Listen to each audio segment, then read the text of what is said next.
Tank destroyers are the most played class in the game. This is a fact. The FE2 and 5B183 has 2.2 million battles played in the last 30 days, and the Grill 15 has like another 1.5 million. These are the most played tanks in the game. And the class itself is the most played. Whenever you're in queue, you will notice there's a lot of tank destroyers, and it's almost guaranteed you're going to run into 3 of them every single battle you play, at least on the NA server. And with that, I always talk about the best tanks to grind, and they're usually heavies or mediums, and I don't talk as much about tank destroyers. So in today's video, I'm going to be telling you, in my opinion, the best tank destroyer to grind in the game. Now, you might think that's the E4, and while I do think the E4 is really just the best tank in the game, as it is for most situations, I don't think it's the best beginner grind. I think the best beginner tank in the game is the Minotauro. Why?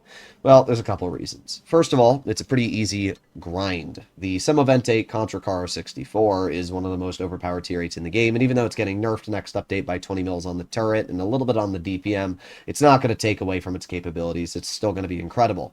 Semovente Contra Caro 56 is really strong as well, and the Contra Caro 1 Mark II, while tricky, is a very fun tank and still an incredibly strong performer. And that brings us to the Minnow, which I still find to be a really, really good vehicle and incredibly capable for the majority of its characteristics. It's punishing if you don't know how to play it, but so is every tank. I mean, a 183 is punishing if you play it properly, but incredibly bad if you don't. The Minnow features a 3-shot auto reloader, but it's really a 2-shot auto reloader because if you shoot the 3rd shell, you're hemorrhaging damage per minute. The 3rd shell takes 20 seconds to reload, where the other 2 are down at like 10. Effectively, the Minnow has 2,500 DPM if you use it properly. But the more you eat into the clip, the less the damage output is. So ideally, the way you want to use this tank is a single shot, and then when you have the opportunity, shoot the 2nd, or even sometimes the 3rd shell. A lot of YouTubers out there tell you, oh, never shoot the 3rd shell. It's a bad idea. You'll absolutely regret it. I'm not one of those YouTubers. And I'm a pretty skilled player, so it's not like I'm just telling you bafooey. The reason I think dumping the reserve shell in certain circumstances is a smart idea is because it cripples an enemy tank you're shooting at. A great example is, let's pretend the enemy 777 has 1,700 health, right? And you have 3 easy shots at him, he's out in the open, and then he's going to back into cover. Personally, I would think that dumping my 3 shells into him would be beneficial if I knew that I wasn't going to need to do anything for the next 20 plus seconds. And it's a great example of where a tank like this can really benefit from dumping that clip. 2 full dumps is 3,000 damage in this vehicle. It's 490 alpha. Round that up by 10 with just a little bit of high rolls, and that's literally 1,500 damage a clip. That's pretty insane when you think about it. So I do think that if you play the tank right, you can get out some really, really dangerous damage. That right there is a good example of the alpha damage. Oof, we are already down a leopard. Well then, that's bad news. The 777 is poking, and we also have the 60 TP. Oh, that shell did not go where I wanted it to. We have the 60. That one did go. And already just like that, we've done 1,000 damage. The alpha damage again on this tank is really good. And you are going to be waiting a while. The good news is we have our VK72 and Mouse pushing through mid, so if they play properly, we can get some decent bleeds out. What I'm thinking of doing right now is I'm going to maneuver this way, and I'm going to activate my speed boost. What I'm going to do is I'm going to push all the way over here and around this hill. And ideally, we're going to get a quick clip into these 75. So let's do that. There you go. Nice shot into his tank. Then what we're going to do is we are going to maneuver our way around and over towards the 777 and 60 TP. This game is most likely going to be a loss. Let's be honest. I mean, our team is pretty bad. 777 shoots right through me. But what I'm doing right now is I'm moving up ever so slightly. And this, if you ask me, is a really important play to make. We damage his 60's ammo rack. We shoot him twice. And we back up. And this is a good example of where I do not mind dumping the 3rd shell, because it allows my Kron to get his shell out, benefiting him massively. We do not need our DPM right now. And while it may seem like we do, we just don't. And the Kron's obviously going to reload, and the 777 doesn't know that I'm out of shells. So in this current situation, I'm able to cap the base. I'm able to freely reload. Great example of where you do not rely on DPM to get out your damage. We still have a lot of healthy teammates. We still got a lot of players. We have the 777 in front of us here, and I'm going to reload and get one shell into his tank right now. And we're going to get a second shell into his tank. The reason why is because, again, the Kron is going to finish him off. We're just going to back up, and there you go. Pretty good stuff. So notice how we have taken what is a pretty awkward situation and turned it way into our favor. We have really turned this game pretty good. Wargaming fixture lag. I hate to break it to you, but I don't think that was Wargaming's fault there. So at this point, the Kron... Where'd the Kron go? Oh, he's over here. Okay. At this point, we need to get the E3 cleared, and we need to push the Tortoise. I am not going to dump my shell into the E3. As much of an important clear as that is, at the same time, the mouse has the shot. And again, I think it's much more important to aim it on the Tortoise. So that's what we're going to do. We're going to get one shell into his tank right now.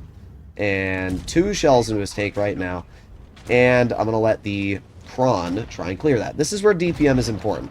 Kron has the clip, and I don't need to focus on that. What I do need to focus on is reloading and getting damage out into the enemy. So, we need to get this T100 LT cleared first, if you ask me. So that's exactly who I'm going to push towards. We're going to speed all the way past over here, and we're going to push towards the T100 LT. That's exactly what I'm going to do. So we're going to maneuver over here, and we're going to get one shell into his tank. We're going to get a second shell.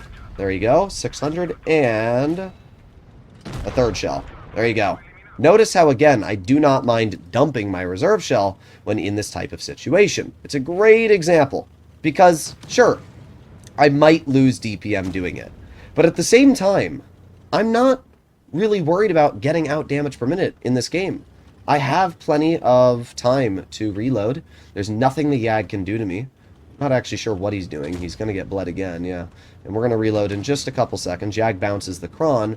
Just like that. His game is Jover. We got one shell into his vehicle and two. There you go. 6,900 damage. Tell me I played the game wrong. You can't.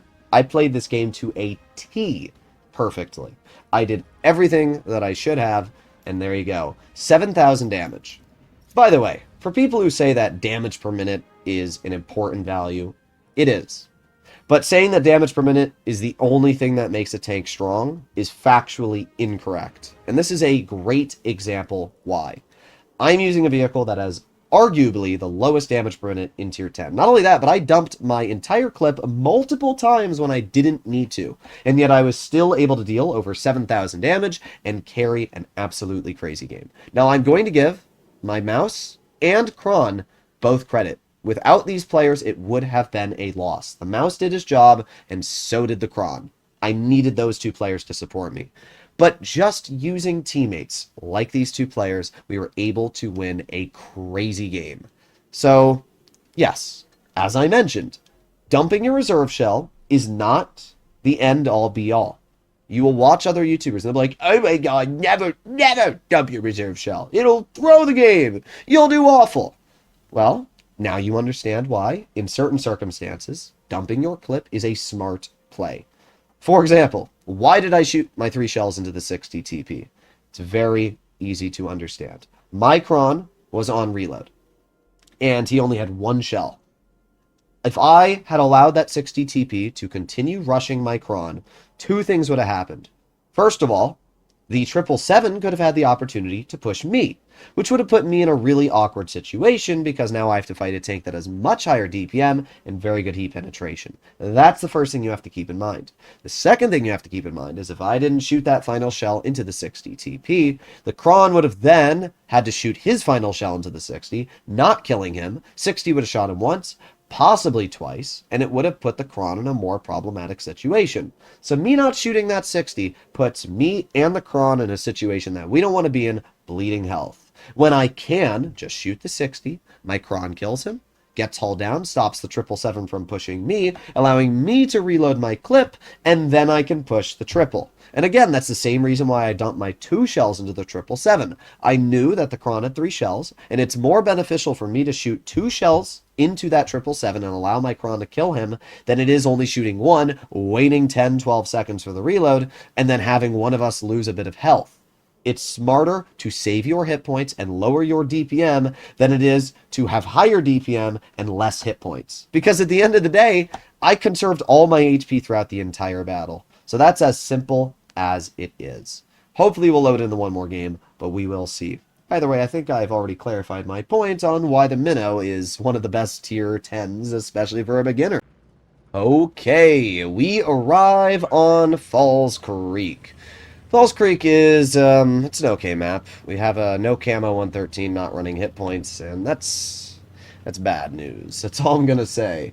But we are going to make our way as quickly as we can into the front. The Minnow is actually a surprisingly mobile vehicle. I mean, it's not the fastest in top speed, but it does actually have a pretty good level of mobility for what it is. And that obviously allows you to take advantage of enemies pretty efficiently.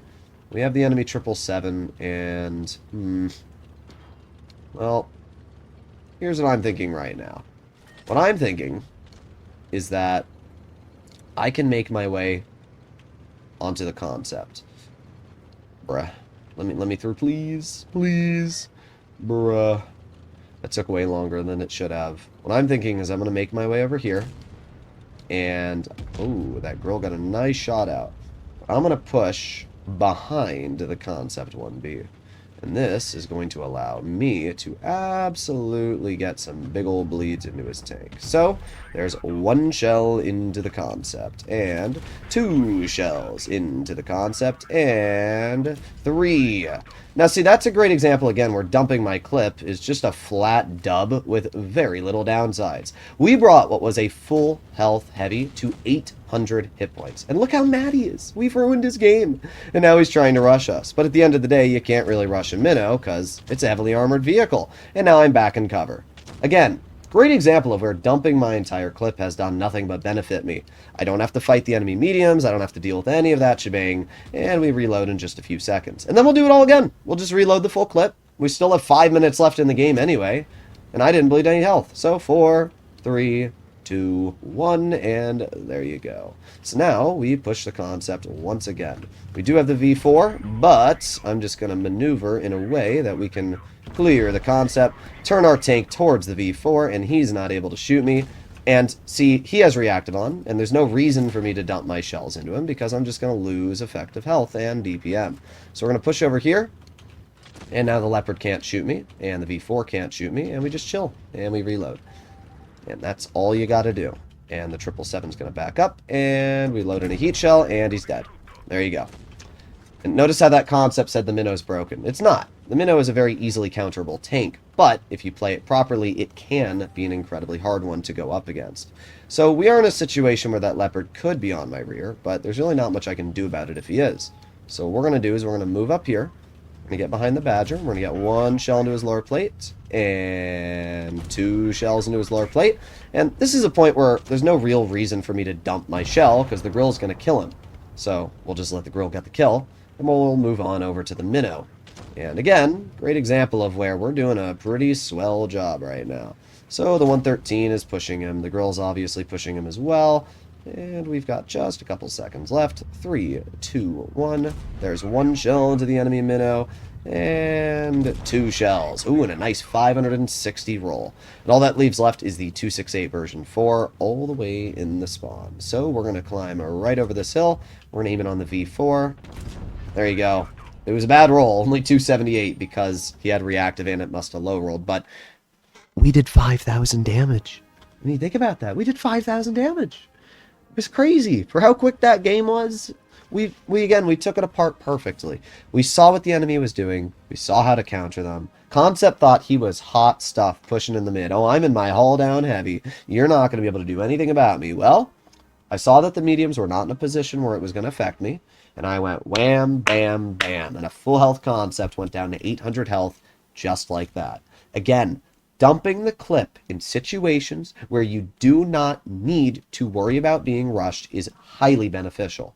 And if you're wondering why, again, you need to think of the bigger picture. This is where people always get lost. And this is where skilled players get separated from super skilled players. A skilled player will say, oh, never dump your reserve shell because you're going to lose DPM. A super skilled player will say, oh, well, in this situation, if I dump my reserve shell, I'm going to bleed 0 health. I can back up, I can reload, and do it all again later. If I had just shot 2 shells into the concept, he probably would have poked me. I would have dealt with the mediums behind me because I wouldn't have left the position I was in. But this way, I can just go 1, 2, and 3. And that brings what was a full health vehicle off 1,500 of his health. And then we just back up. That's it. What is the concept going to do to counter me? That's what you have to think about here. If I had only shot 2 shells into him, most likely I would have backed up here, and I would have waited. And the problem is that the Leopard or the 907 could get behind me and start farming me. And that puts me in a really prone position. I don't want that. So if I just dump my clip, I lose 0 health. There's no downside to doing it. Concept could have penned me here, possibly. But again, it's not a downside. And you also have to remember they have a V4 in their spawn back there too. So if I had stayed here and proceeded to just keep fighting the concept, I would have had to deal with the V4, the concept, and possibly a medium on me. Dumping the reserve shell, if you're smart enough to use it properly, does not hurt you. I'm telling you, it's the case. And I think we've had 2 pretty solid games here to prove my point. The Minnow is an incredible tank. And it's just such a solid vehicle because of the clipping potential, because of the armor, because of the fact it has gun depression. It's got all these things you want going for it. And it really is an underrated tank currently. It's a beast. So let me know what you guys think about the Minnow in the comments down below. If you'd like to see more like it, please consider smashing that subscribe button down below. But I can tell you for a fact that if you're a beginner, this is a tank destroyer I would recommend to go for. You know, people always focus on the 183 and the 4005 because they have such high damage output. And sure, if you look at it single shot wise, the 183 does 950 damage in a single penetration. But you just watched me deal 1,500 damage in 6 seconds. Like, that's insane when you think about it. That's insane. 6 seconds, we did 1,500 damage. That's more than a 183 hash by 300. And in 3.5 seconds, I could have dealt the same damage as a 183, about 1,000.